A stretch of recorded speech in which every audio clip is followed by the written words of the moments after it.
Hi friends, welcome to our channel. நம்ம இன்றைக்கி பச்சரிசி மாவு மட்டுமே வச்சு முறுக்கு செய்ய போகிறோம். உளுந்து எதுவுமே நம்ம சேர்க்க போகிறதில்ல. வெறும் பச்சரிசி மாவில் தான் நான் இன்றைக்கி செஞ்சு காமிக்க போகிறேன். வாங்க எப்படி செய்கிறதுன்னு பார்க்கலாம். நான் செஞ்ச முறுக்கு இந்த மாதிரி தான் இருந்தது. நான் உடச்சி காமிக்கிறேன் எவ்வளோ சாஃப்டாக இருக்குன்னு பாருங்கள். நான் இதில் பச்சரிசி மாவு மட்டும்தான் யூஸ் பண்ணியிருக்கேன், வேறு எந்த மாவுமே யூஸ் பண்ணல.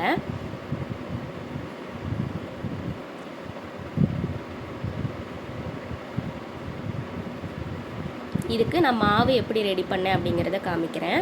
ஃபஸ்ட்டு ஒரு பாத்திரத்தில் இப்போ 1 கப் அளவுக்கு பச்சரிசி மாவு எடுக்கிறோம் அப்படின்னா அதுக்கு 2 மடங்கு தண்ணி ஊற்றிக்கணும்.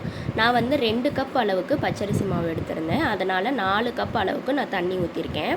அந்த தண்ணியில் நான் கொஞ்சமாக பட்டர் சேர்த்துக்கிறேன். இது ஒரு 2 ஸ்பூன் அளவுக்கு வரும். 1 கப் மாவுக்கு நல்ல பெரிய ஸ்பூனில் 1 ஸ்பூன் அளவுக்கு பட்டர் சேர்த்துக்கலாம். நான் ஓமம் ஒரு அரை ஸ்பூன் அளவுக்கு சேர்த்துருக்கேன். பெருங்காயமும் கொஞ்சம் சேர்த்துருக்கேன். பெருங்காயம் கொஞ்சம் தூக்கலாகவே சேர்த்துக்கலாம், ஸ்மெல்லு நல்லாயிருக்கும்.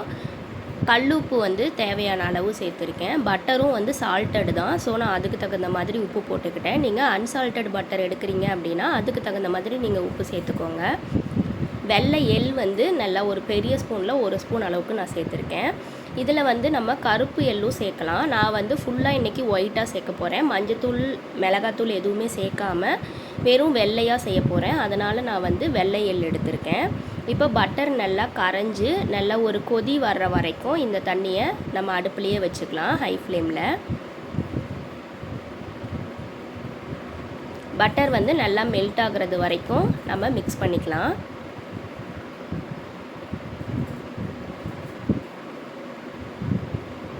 இப்போ நல்லா கொதிச்சிருச்சு. இப்போ மீடியம் ஃப்ளேமில் வச்சுட்டு பச்சரிசி மாவு எடுத்து வச்சதை நான் அதை சலித்து வச்சுருக்கேன். அதை இப்போது அந்த தண்ணியில் நான் சேர்த்துக்கிறேன்.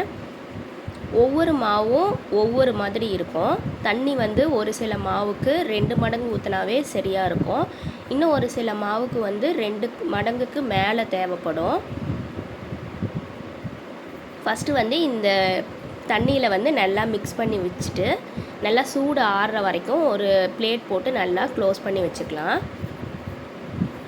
ஆறுனதுக்கப்புறம் இந்த மாதிரி சப்பாத்தி மாவு மாதிரி பிசைஞ்சு எடுத்துக்கலாம். பாருங்கள், இந்த மாதிரி வேணும்.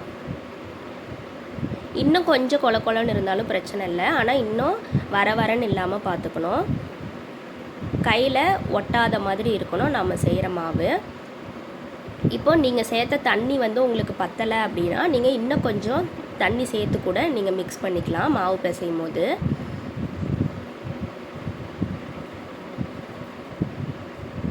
இப்போ நான் முறுக்கு பிழியறதுல நல்லா ஒரு கை அளவுக்கு மாவை உருண்டை பிடிச்சி சேர்த்துருக்கேன். நான் இன்றைக்கி ஸ்டார் ஷேப்பில் எடுத்திருக்கேன். பாருங்கள், அது இந்த மாதிரி தான் வரும், ஸ்டார் ஷேப்பு. இதில் தான் நான் இன்றைக்கி செய்ய போகிறேன்.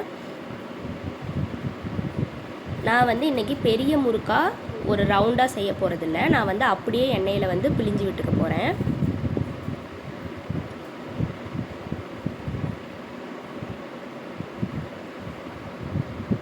நான் இந்த மாதிரி செஞ்சு ஒரு பாக்ஸில் ஸ்டோர் பண்ணி வச்சுருவேன், பசங்களுக்கு ஸ்நாக்ஸாக கொடுக்கறதுக்காக.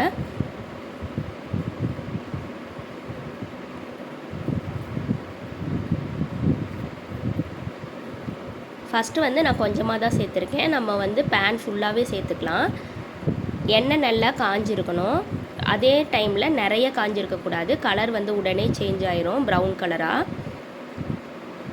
கரெக்டான பதத்தில் நம்ம முறுக்கு பிழிஞ்சு விட்டோம் அப்படின்னா கலர் சேஞ்ச் ஆகாமல் இருக்கும்.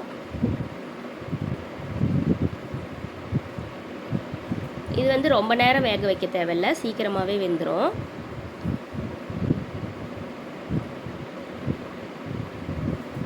இப்போ இதை வடிகட்டி நம்ம ஒரு பாத்திரத்துக்கு ஷிஃப்ட் பண்ணிக்கலாம்.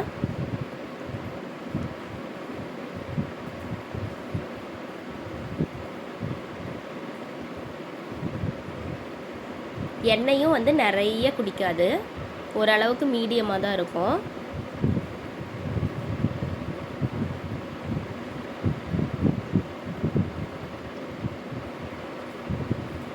இப்போ அடுத்தது நான் போட்டிருக்கேன். இந்த டைம் நான் கொஞ்சம் நிறையவே சேர்த்துருக்கேன். இந்த மாதிரி நீங்கள் டைரெக்டாக அடுப்புலையே புழிஞ்சு விடுறீங்க அப்படின்னா கொஞ்சம் பார்த்து லோ ஃப்ளேமில் வச்சு புழிஞ்சு விட்டுக்கணும். ஏன்னா வந்து நம்ம ஆயில் வந்து சூடாக இருக்கும், நம்ம புழிஞ்சு விடும்போது அந்த ஆவி வந்து நம்ம கையில் வந்து ரொம்ப அதிகமாக படும். அதனால் பார்த்து புழிஞ்சு விட்டுக்கோங்க. நான் வந்து ஏன் இன்றைக்கி பெரிய முறுக்காக சுடலை அப்படின்னா, பசங்க வந்து அந்த மாதிரி அவங்களுக்கு சாப்பிட்றதுக்கு கம்ஃபர்டபுளாக இல்லை. அதனால் நான் வந்து இந்த மாதிரி செஞ்சு ஸ்டோர் பண்ணி வச்சுருவேன், பசங்களுக்கு சாப்பிட ஈஸியாக இருக்கும் அப்படிங்கிறதுக்காக.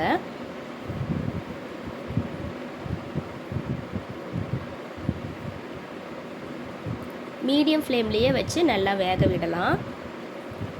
ஹை ஃப்ளேமில் வைக்கும் போது சீக்கிரம் வந்து கருக ஆரம்பிச்சிரும், கலர் சேஞ்ச் ஆகும். ஆனால் உள்ளுக்குள்ளே வந்து மாவு வேகாமையே இருக்கும்.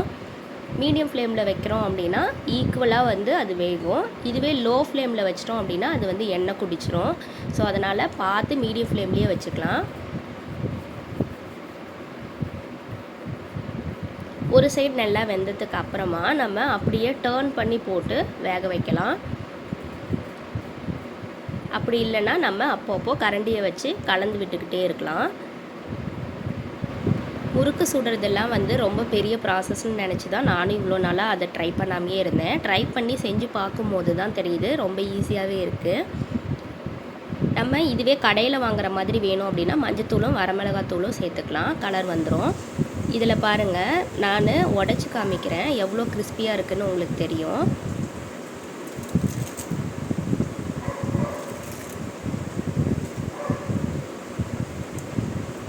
சாப்பிட்றதுக்கு நல்லாயிருக்கும்.